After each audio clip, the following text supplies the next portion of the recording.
और रायपुर में ऑनलाइन सट्टा सिंडिकेट के बड़े खुलासे के बाद पुलिस जांच तेज हो गई है। डीसीपी क्राइम स्मृतिक राजनाला ने कहा कि बाबू खेमानी केवल एक व्यक्ति नहीं बल्कि संगठित नेटवर्क का अहम हिस्सा था जो कई शहरों से संचालित हो रहा था। आरोपी तकनीक और सोशल मीडिया के जरिए युवाओं को फंसाता था और म्यूल अकाउंट व फर्जी ट्रांजैक्शन से करोड़ों का सट्टा चलाया जा रहा था। पुलिस अब पूरे नेटवर्क की परत दर परत जांच कर रही है और सभी आरोपियों की पहचान कर सख्त कार्रवाई की तैयारी में है। पूरे भारत और छत्तीसगढ़ में जिस तरह से ऑनलाइन सट्टे का क्रेज जिस तेजी से बढ़ा और उसी तेजी से छत्तीसगढ़ के ऐसे युवा जो है लगातार इसके दंश में धंसते गए और राजधानी रायपुर के बाबू खेमानी नामक ऐसे समाज के जो दुश्मन मान सकते हैं इसे, क्योंकि कहीं ना कहीं कई युवाओं की जिंदगी उन्होंने खराब की है और कई लोगों के घर तबाह हुआ है। ऐसे मामले पर रायपुर पुलिस ने बड़ी कार्रवाई की है। हमारे साथ क्राइम डीसीपी स्मृतिक राजनाला सर मौजूद है। पूरी कार्रवाई को समझते हैं सर। एक बड़ी कार्रवाई ऑनलाइन सट्टे के मामले पर की है, किस तरह से पूरी कार्रवाई रही है और किस मामले पर कितने लोगों की गिरफ्तारी हुई सर? आईपीएल सीजन स्टार्ट होने के बाद हम लोग लगातार कुछ बड़े सटोरियों को ट्रैक कर रहे थे, जिसमें बाबू खेमानी भी एक था। जो हमारा मेन टारगेट ये था कि पैनल संचालन करने वाले के ऊपर हम लोग कार्रवाई करें। तो हम लोग उसी में कंटिन्यूसली ट्रैक कर रहे थे और पिछले 2 दिन पहले हम लोग गंज थाने में एक एफआईआर रजिस्टर किए थे, जिससे हमारी कार्रवाई स्टार्ट हुई। जो उसके बाद लिंक्स एस्टैब्लिश होते गए कि जो पैनल का जो मेन मालिक्स और ओनर्स है, जो बुक्स के ओनर्स जो है, वो अलग अलग स्टेट्स में शिफ्ट हो गए हैं। तो ऐसे बात सामने आई तो हम लोग टीम्स को गुजरात, महाराष्ट्र, गोवा, उड़ीसा जैसे अन्य स्टेट्स में टीम भेज दिया। तो लगभग 40 की टीम बनी थी जो चारों स्टेट्स में फैल गए थे और कंटिन्यूसली मॉनिटरिंग किया जा रहा था। टेक्निकल टीम भी अपना मॉनिटरिंग कर ही रहा था, उसका टेक्निकल एनालिसिस कर रहे थे। तो इसमें हमको ये पता चला कि जो पैनल चलाने वाले जो गोवा और उड़ीसा के लिंक्स है, वो मुंबई के लिंक्स जो है वो हमको मिल गया था। तो उसमें हम लोग और फर्दर पूछताछ किए।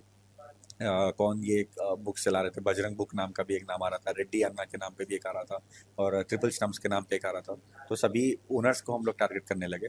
तो दुर्ग से भी हमको ओनर मिला एक और पुणे से भी मिला। तो ऐसे अलग अलग स्टेट्स से हमको मिलने लगा। तो उसका ओवरऑल जो है बड़ा आदमी जो देखा जाए तो ट्रिपल स्टम्प्स का जो बाबू खेमानी नाम का जो आदमी है वो बड़ा मास्टरमाइंड के नाम पे सामने आया, जो हमारे पहले से भी टारगेट में था। तो उसको फर्दर एनालिसिस और इन्वेस्टिगेट करने से ये पता चला कि वो मुंबई में कहीं एक लोकेशन पे छुपा हुआ था। तो टीम वहाँ पे भी पहुँची और फर्दर कार्रवाई करते हुए हम लोग रेड मारे और वहाँ पे मौके से हमको बाबू खेमानी के साथ और अन्य टोटल 3 लोग मिले।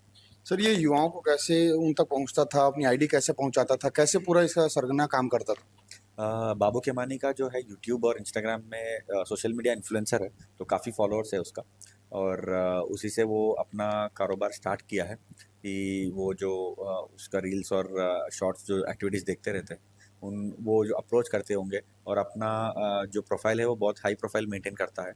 तो वो जो अप्रोच किए होंगे उसको कि कैसे आप इतना बड़ा हाई फाई लेवल का करते हो, तो उनको उन सबको ये बताया कि मैं सट्टे में ऐसे ऐसे काम करता हूँ। तो वो लोग भी धीरे धीरे इसमें इंटरेस्ट दिखाने लगे और कुछ लोग फंस गए हैं और खेलने लगे इसके बुक्स में। और ओवरऑल इसका ये कहना है कि पिछले 2 साल से ये कंटिन्यूस ऑनलाइन सट्टा चला रहा है और लगभग 2-2.5 करोड़ के आसपास उसने अपना प्रॉफिट्स बना लिया है। सर ये जिस तरह से देखा जाए क्योंकि ये ऑनलाइन जो सोशल मीडिया इन्फ्लुएंसर भी था ये, तो कई ऐसे लोग जुड़े होंगे, किस तरह से पुलिस इस पर और जांच करेगी और भी लोग इस पे शामिल हो सकते हैं, कैसे इस पर आगे काम करें?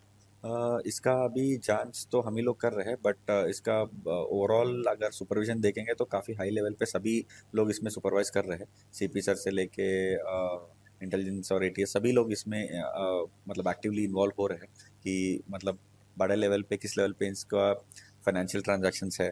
क्योंकि अगर आप देखेंगे तो इसका दुबई आने जाने का भी और थाईलैंड, बैंकॉक आने जाने का भी हमको कुछ प्रूफ मिले हैं। तो ये क्यों जा रहा था, क्या है, किससे मिला था, वो सब चीज़ें अभी जांच का विषय है।